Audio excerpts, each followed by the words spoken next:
Hello అండి, welcome back to my channel. నేను మీ కవితాని. Please do subscribe, like and share. ఈరోజు నేను చెప్పబోయేది శనగల తాలింపు. శనగల తాలింపు బ్రేక్ఫాస్ట్కి కానీ లంచ్ బాక్స్లోకి ఈజీగా ప్యాక్ చేసుకొని వెళ్ళచ్చు. ఇప్పుడు ఈ తాలింపు కోసం 1 కప్పు శనగలను ఓవర్ నైట్ నానబెట్టుకోవాలి. మార్నింగ్ అలా కొంచెం ఉప్పేసి పప్పు కుక్కర్లో వేసి 3 విజిల్స్ వచ్చే వరకు ఉడకబెట్టుకోవాలి.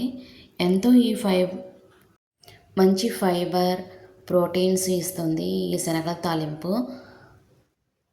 తాలింపు కోసం 2 పచ్చిమిరపకాయలు, 2 ఉల్లిపాయలు సన్నగా తరిగి పెట్టుకోవాలి. స్టవ్ మీద ప్యాన్ పెట్టి 2 టేబుల్ స్పూన్ ఆయిల్ వేసుకోవాలి. ఆయిల్ వేడయ్యాక పోపు గింజలు, జీలకర్ర కొంచెం ఎక్కువ వేసుకుంటే తాలింపు అనేది కొంచెం టేస్ట్ ఉంటుంది. 2 ఎండుమిర్చి, 2 రెమ్మల కరివేపాకు, కొంచెం ఇంగువ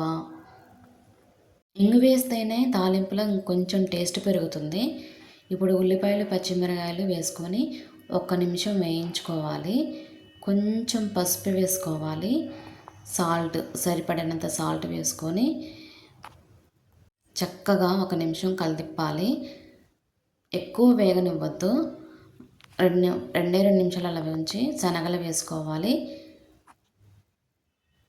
శనగలు కూడా 1 నిమిషం అలా వేగిన తర్వాత కొంచెం ధనియాల పొడి, కొంచెం ఆమ్చూరు పొడి వేస్తే అసలు శనగల తాలింపు చాలా టేస్ట్ ఉంటాయి.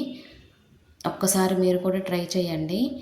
శనగల తాలింపు బ్రేక్ఫాస్ట్ అప్పుడు మార్నింగ్కి చాలా బాగుంటుంది. Please do subscribe, like and share.